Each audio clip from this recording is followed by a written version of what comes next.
Yeah. So what do you think is like the one thing that our listeners should take away from all of this? Hmm. That's a good question. I think the biggest takeaway is that this fear of failure that we all feel, it doesn't have to control us. We can actually use it to help us grow. So it's not about getting rid of the fear altogether. No, not necessarily. It's about understanding it and using it as a tool. To become stronger and more resilient. Exactly. And, as you're thinking about all this, here's a question to kind of leave you with. What if embracing failure is the key to unlocking your greatest potential? Hmm. That's something to think about. Yeah. And listener, we hope this deep dive is giving you some things to think about and maybe even try out in your own life Hmm. as you work to overcome your fear of failure. That feeling you get, Yeah. when you're about to try something new and it's like, what if I mess this up? What if I fail? I think we all get that, and that's what we're diving into today. We're really going to try to get at that fear and maybe even turn it into something good. And we've got some really interesting research and stories here, and they all kind of point to the same idea.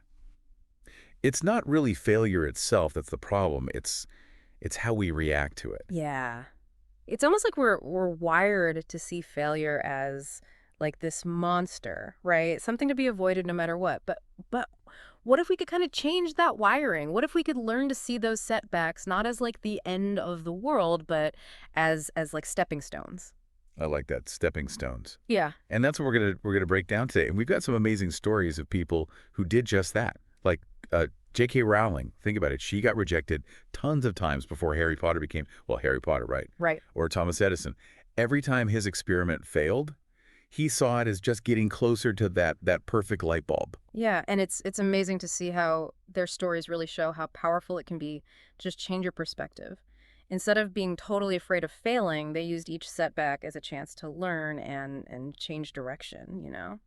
So how do we actually do that? How do we rewire our brains to see failure as feedback instead of like a dead end? Well, one of the most powerful things, and this comes up a lot in what we've been looking at, one of the most powerful things is to start with setting small goals, goals that you can actually achieve. Instead of focusing on like this giant mountain of success, just break it down into smaller hills. You can climb those one step at a time. So instead of saying I want to write a bestseller, I might say I'm going to write for 30 minutes every day.